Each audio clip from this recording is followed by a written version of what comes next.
Hey guys, it's Coach Steve, and I've got this week's workout brief. This week, we're going to continue our level method testing. So some of these tests you may have seen already.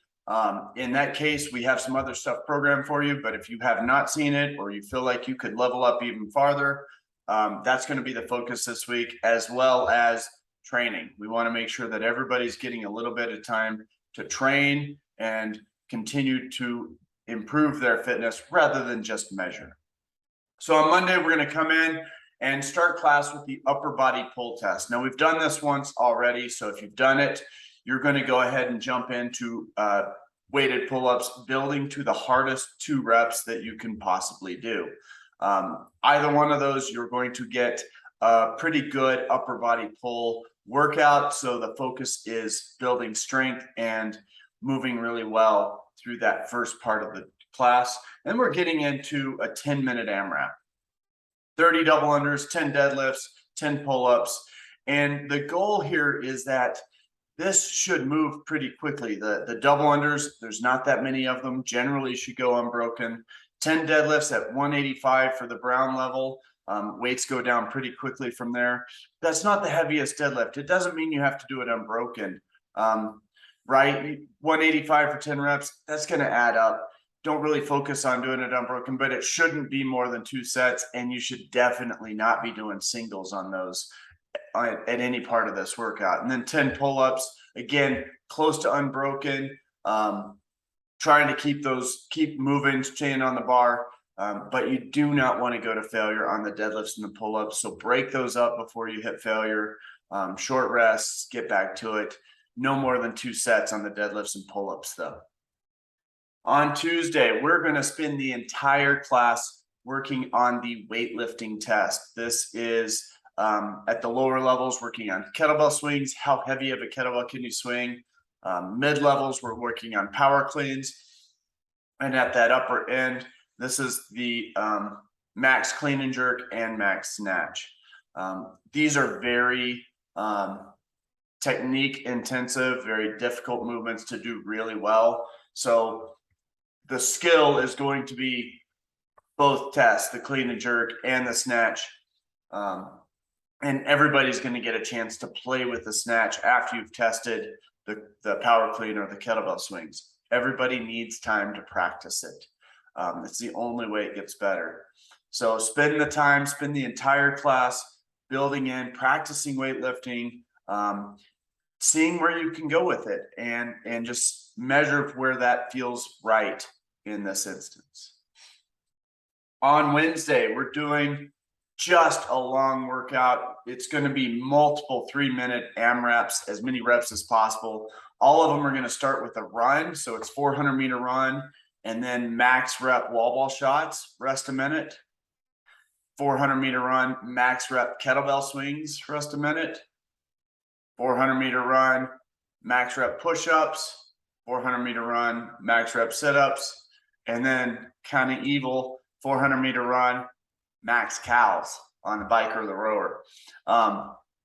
This is going to be a lot of running. That's kind of the design.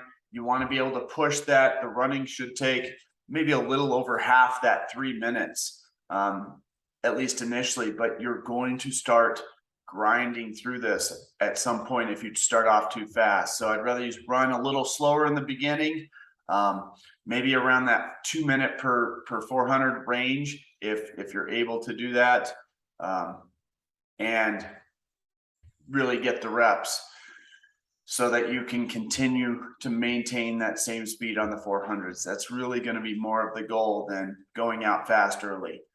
Kind of keep that in mind.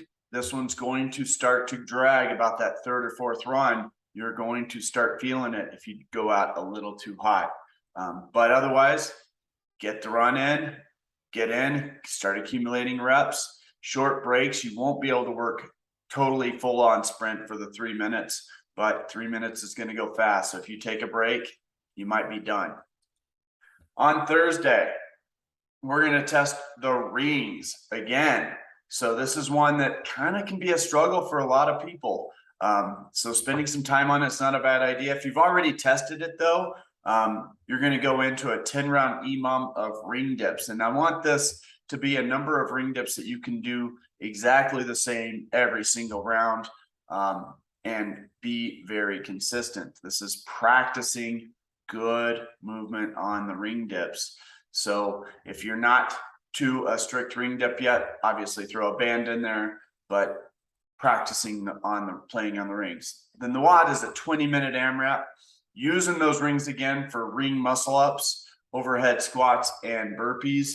This is honestly, it's a pretty fun workout, but it takes a whole lot of focus because the ring muscle ups and the overhead squats are a little bit on the technical side.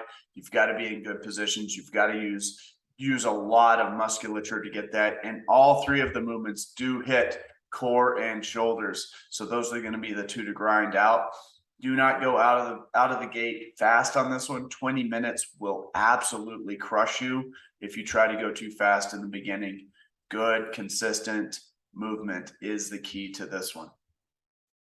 On Friday, this is going to be the row test. It is not a fun test. It's 20 minutes on the rower as far as you can go. At the lower levels, it's just, can you even stay on the rower for 20 minutes, and then measures how far you got at 10 minutes. But really, this is going to be 20 minutes grinding on the rower. Do not go too fast. Try to maintain your power output. If you know your level already and you want to level up, look at the chart, maintain the pace that's on the chart. You will level up. This is one of those tests that you just have to know the number. Just grind through it. Nothing else you can do. We only have 4 rowers, so that means that some of you will have to wait. We're going to do this in probably 2 shifts in some classes. And that means everybody else, while you're waiting or recovering from your row, you're going to work on handstands. Handstand skill, practice, play with handstands. 20 minutes of handstand practice can go a long ways. However, watch your wrists and shoulders. Do not do any damage to those. On Saturday, we're going to do the lactic tolerance test. This is Fran.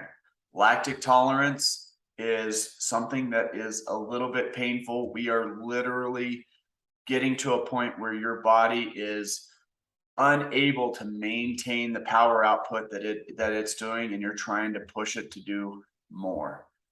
So it's going to be a full body fatigue. The movements are going to start falling apart. Short breaks, get back to it. The goal here for across all levels is to be able to complete things in under 6 minutes. So this is a 6-minute hard hitting test. And by the time you get done with it, you should feel like you can't do much more. That's the level of this test. That's what's going to make it effective. But obviously, if you're not in a place where you can test, train. Go down a level, practice that, do what you need to do to get a good workout. Once we're done with that, we're going to play with the flexibility test. That means we're going to hold the bottom of the squat for up to 5 minutes and then practice some other things. This one, kind of near and dear to my heart, since it is one that I struggled with a lot. Kind of an indicator that there was something going on with my hip, and lo and behold, it showed me that I ended up having a hip replacement. So take this one seriously. It seems simple, but flexibility is one of those things. As we start aging, this is one of those big indicators of what may come. So take this one seriously. Spend the time on squatting low, sitting in the bottom of the squat, and finding out how to improve that. That's what we have coming up this week, guys. Look forward to seeing you in the gym for another week of testing. Bye.